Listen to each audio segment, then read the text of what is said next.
It's more than just coincidence. You look around and see the earth, the moon, the sun and the sky, a beautiful creation of Allah. So how could you deny? How can you deny the oneness of Allah? Allahu Akbar. How can you deny the oneness of Allah? Allahu Akbar. Bismillah ar-Rahman ar-Rahim. Assalamu alaikum wa rahmatullahi wa barakatuh. Welcome to our show, The Philosophy of the Islamic Law. We are glad to welcome with us Professor Muhammad Saie, the Professor of the Islamic Law in the American Open University, the School of Sharia. Thank you for being with us. In the previous episode, we were talking about the Islamic law, that it's been divided to two sectors. The first sector is the act of worshipping with Allah, and the second sector, the relationship and the rules how to have relationship with people. And you mentioned that in the first sector, which is the act of worshipping of Allah, is being divided to another two branches. And before this, there is the rights of Allah and the rights of the people. And you mentioned that the rights of Allah serve the rights of the people. Yes.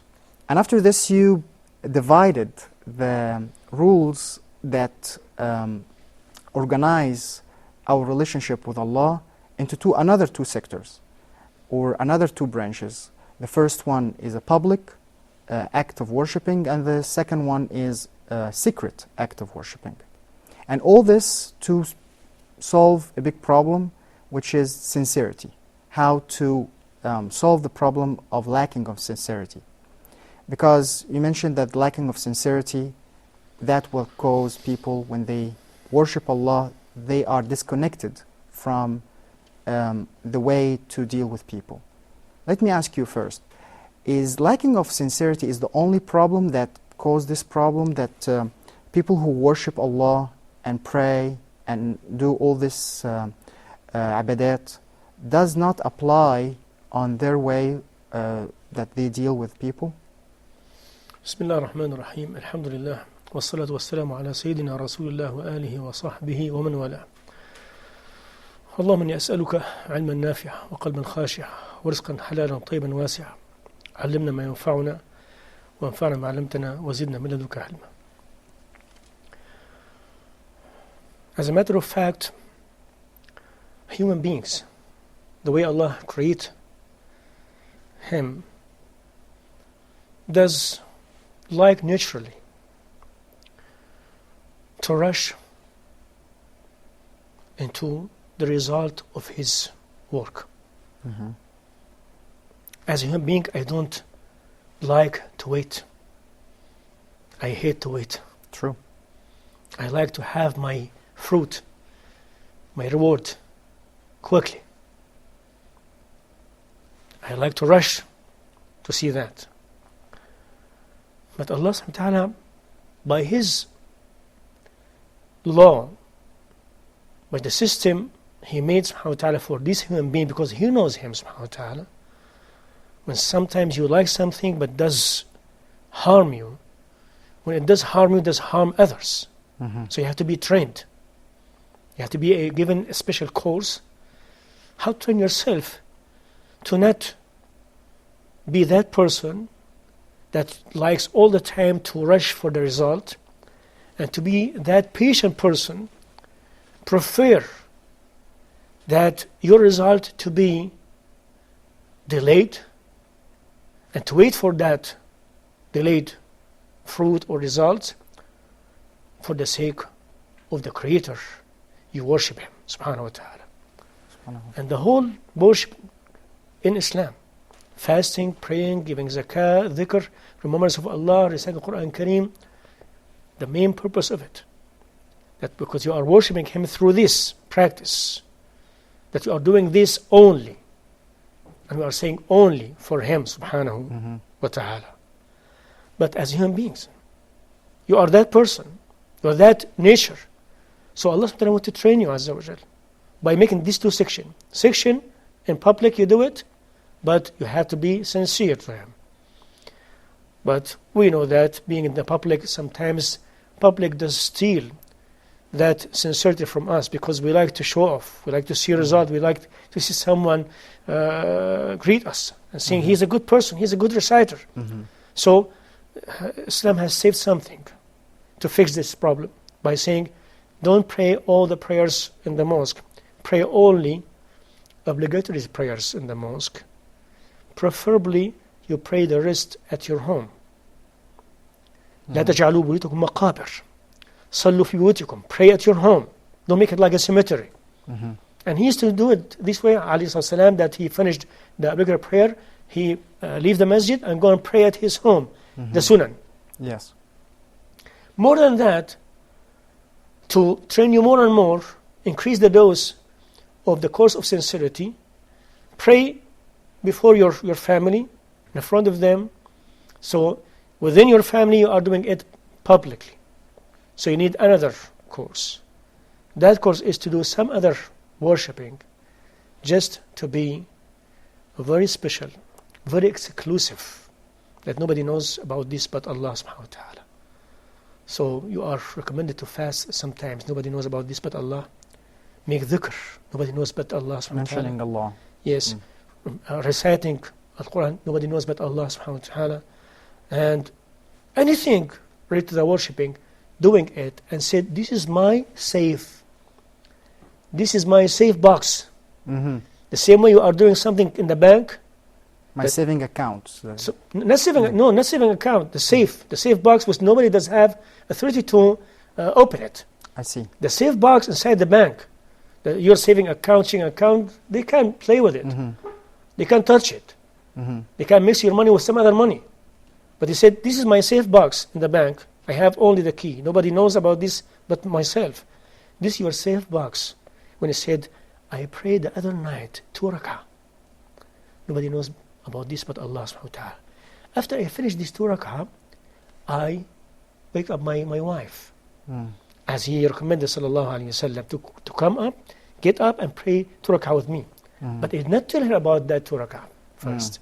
This only exclusively for Allah subhanahu wa ta'ala. Because I don't know if I missed the sincerity in a public, in the masjid, or I missed that sincerity with my family, maybe I should not miss that sincerity with my Allah, Allah subhanahu wa ta'ala only. Nobody knows but Him subhanahu wa ta'ala. Now, this sincerity now, what is the benefit of being sincere person during your worshipping Allah subhanahu wa ta'ala? For employing this or activate this sincerity in the section of dealing with people. What is the benefit of being sincere when you are opening your clinic in the morning? Benefit of being sincere when you are opening your store in the morning, or giving your lecture in the university or college, or maybe driving your taxi cab. Yes. We said this statement, be aware of insincere person. Be careful of them. Be careful. Because insincere person is a person who does not watch Allah subhanahu wa ta'ala. The one who forgets that Allah is watching him. Does not fear Allah. Maybe he fears, but he forgets that Allah is watching him all the time subhanahu wa ta'ala. Because when he feels that Allah is watching, listening, seeing him, and he's doing that only for him subhanahu wa ta'ala, that brings the fear, taqwa, piety to him. So when he opened his clinic, say Bismillah ar-Rahman ar-Rahim, this is for the sake of Allah. Now sincerely that bring the intention, the good one. Ya Allah, you know, I'm not opening this clinic to show off, to be like a doctor, physician, famous one. I'm opening it to support my family for the sake of you. To show people kindness and good manners of Muslim doctor in America, in Britain, in Sweden. Oh Allah, to treat people well. To see people they were suffering the other night. So Allah will cure him or cure her. I'd be happy to see someone be cured by this kind of help. All this my intention, oh Allah made it or make it for the sake of you only. This how he employed the sincerity when he was praying at his home, to be at the service of the people at his clinic. Now, I want to ask you, acting or worshipping Allah in secret, is this the only way to solve the problem of unsincerity, or there is another way? No, this is one method, one course. Mm-hmm. The other course is when you remember, the remembrance of hereafter. Mm. Because in this life, it's very, very attractive life we live in, right? Yes. That's what he said. الدنيا حلوة خضرة. Mm. It's very attractive life. Everything does attract you. Everything does take your attention from being purely for him subhanahu wa ta'ala and to be purely for this life, or to be mixing between this and that. You know, Sayyidina Yusuf والسلام, when he was at that situation, look at the how to employ the sincerity and to serve you at the very critical moment in your life. Joseph, yes. Joseph, you said. When he was at that situation, that very wealthy, beautiful, high authority called him upon his desire and her desire, and he said immediately, no, I fear Allah subhanahu wa ta'ala. What did save him? Allah subhanahu wa ta'ala. Yes. But Allah subhanahu wa ta'ala, because created this life with reasons. Allah stated this subhanahu wa ta'ala. كذلك لنصرف عنه السوء والفحشاء إنه من عبادنا المخلصين. Yes. MashaAllah. We will go for a quick break. Please stay with us. How can you deny the oneness of Allah? Allahu Akbar.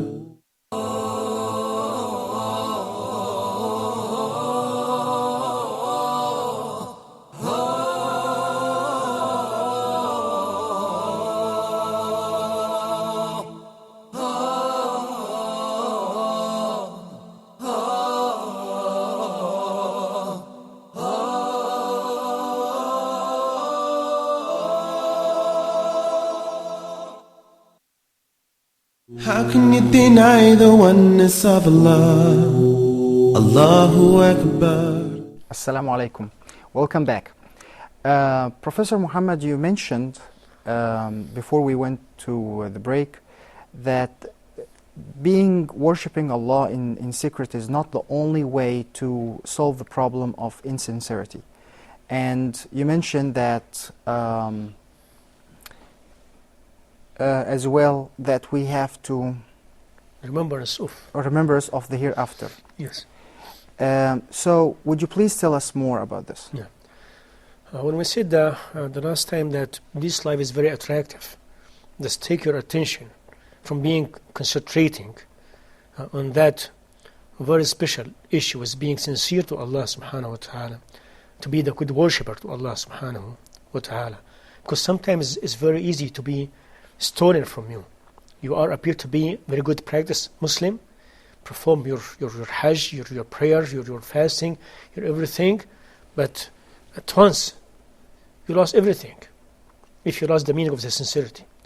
So all this worshipping does train you, give you that courses to make you able to achieve and to bring that sincerity to your heart. Not only this, when you remember that hereafter, the hereafter that everyone will come, the day of judgment, was a load of his actions in this life. Some people, they thought that they have done it. As they said in America, we made it. Nobody knows that he made it till he meets Allah subhanahu wa ta'ala and stand before Allah subhanahu wa ta'ala. And subhanAllah, look at this. The Prophet used to teach his companion that very important meaning about being sincere. And don't judge someone, don't rush to the judgment of someone, even he appears to be having very high level of good practice in Islam. That person who got killed in the battlefield with the Prophet ﷺ, one of the Sahaba said, Hani'a lahu shahada. Oh, congratulations, having that title of being Murra fi sabilillah subhanahu wa ta'ala, shaheed. Martyr. Subhanallah. He said, وَمَا أَدْرَاكَ. The Prophet said, who told you that? So he taught us how to sometimes greet someone without going to the field, the red zone, we call it, of judging the heart of someone. So his shahada was pending. The acceptance of his shahada was pending till he comes to the day of judgment in the front before Allah subhanahu wa ta'ala. So when someone comes to the day of judgment, and he knows that he will be asked, he knows that Allah subhanahu wa ta'ala will talk to him. What did you do with this? What did you pray? Why did you make yourself to be appear as a good Muslim? Mm-hmm. And as we know from that very authentic hadith, the three categories: the generous person, the brave man who appears to be got killed fi sabilillah subhanahu wa ta'ala, and the one who spent. The generous, the brave man, and the scholar. Scholar. أول ما تسعر بهم النار يا لطيف. The first one who will be tortured by the hellfire. لا إله إلا الله. Come here. What did you do? Oh Allah, I did teach, I did learn and teach for the sake of you. You lied to me. You did it. So they would say that you are a scholar. لا إله إلا الله. Why did you get killed? You go to the battlefield. Oh, for the sake of you, Ya Rab. No, you lied. As you know. Yeah, to be said that you are a brave. Why you spend all this money? So the remembrance of al-akhirah. And Allah mentioned this in the Quran Kareem.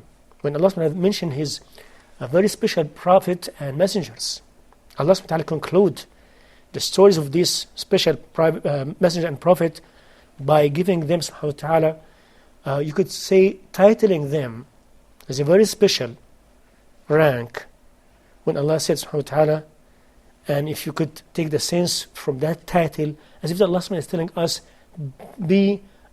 pay attention to what I'm going to tell you right now, because this might be behind all this great title being given to these people. Allah said, إِنَّا أَخْلَصْنَاهُمْ بِخَالِصَةٍ ذِكْرَ الدَّارِ.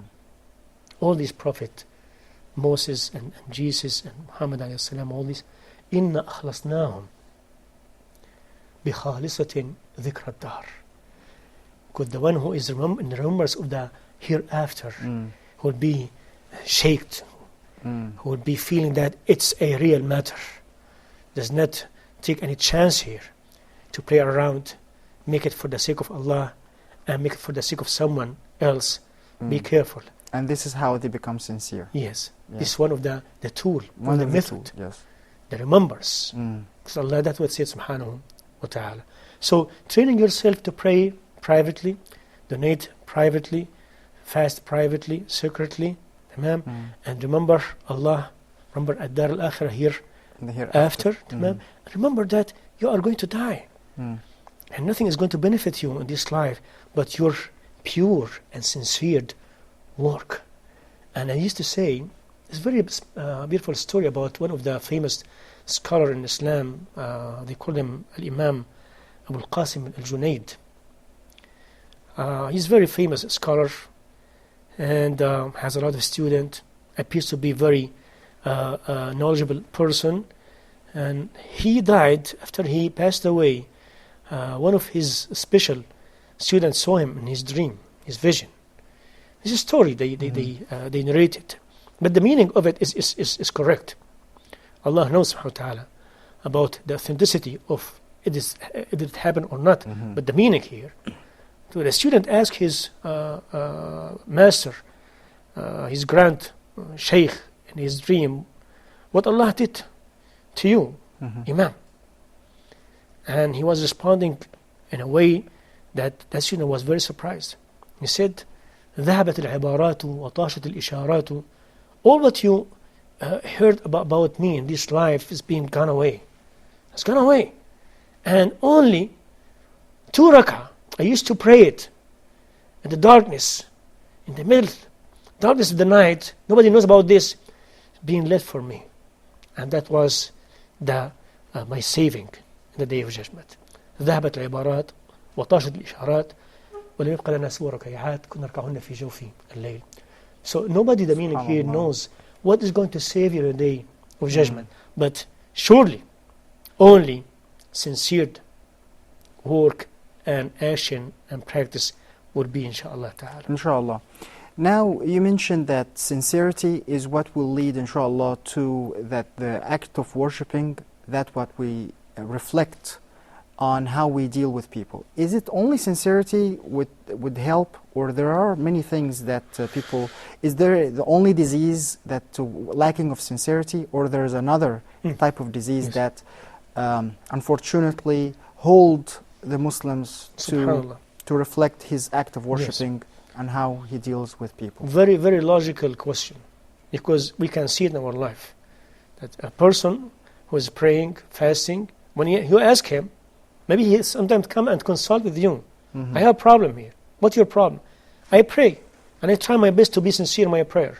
I fast, I recite, I do all the worshipping matters with a full sincerity as much as I can. But I still have some lack in the section of dealing with others.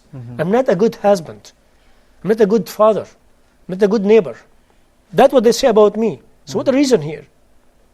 So subhanAllah, we can see here that we are in a field of losing the big meanings in Islam, which is part of the philosophy of Islamic law. Every single Islamic law issue does have two sides. I call it outer and inner.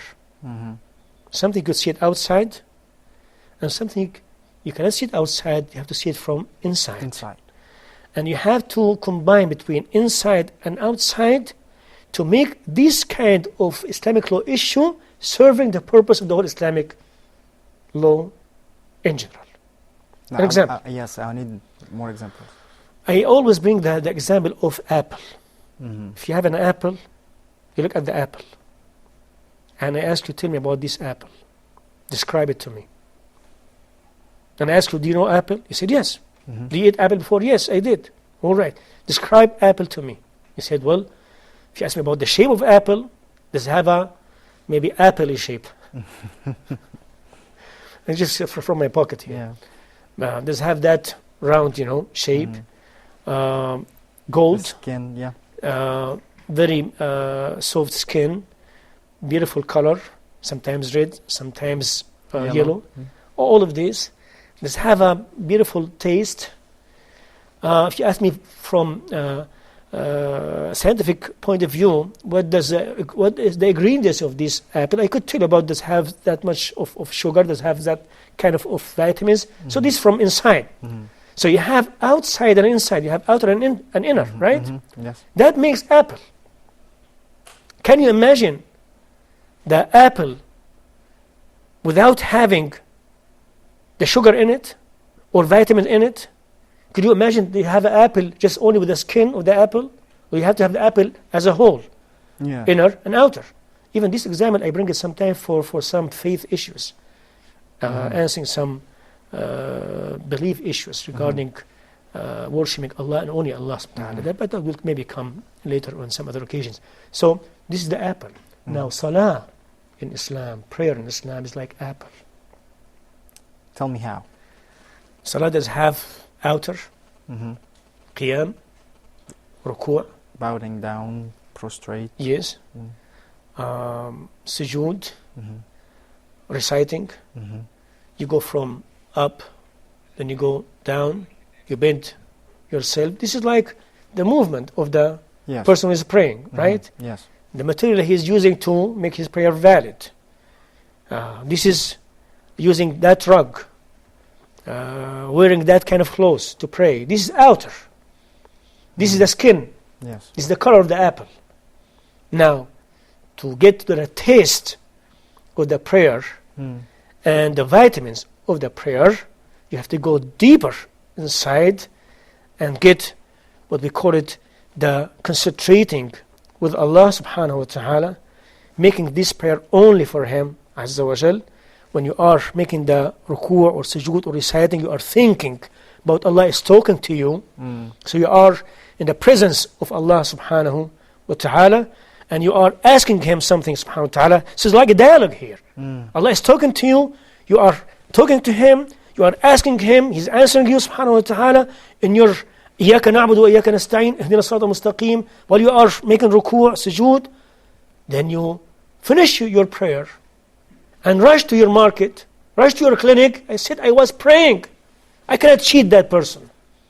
I'm going to employ all this meaning, the outer and the inner of this prayer inside my clinic, inside my merchant, my store, inside my college. So I had to be a very good person just to bring the outer and the inner and the meaning of the whole apple I did just eat just 5 minutes ago to be at the service of these people outside. Thank you very much, Professor Muhammad, for being with us. Unfortunately, that's all the time we have for today. Please join us next episode. We have more to say. Thank you. Wassalamu alaikum wa rahmatullahi wa barakatuh. It's more than just coincidence. You look around and see the earth, the moon, the sun and the sky, a beautiful creation of Allah. So how could you deny? How can you deny the oneness of Allah? Allahu Akbar. How can you deny the oneness of Allah? Allahu Akbar.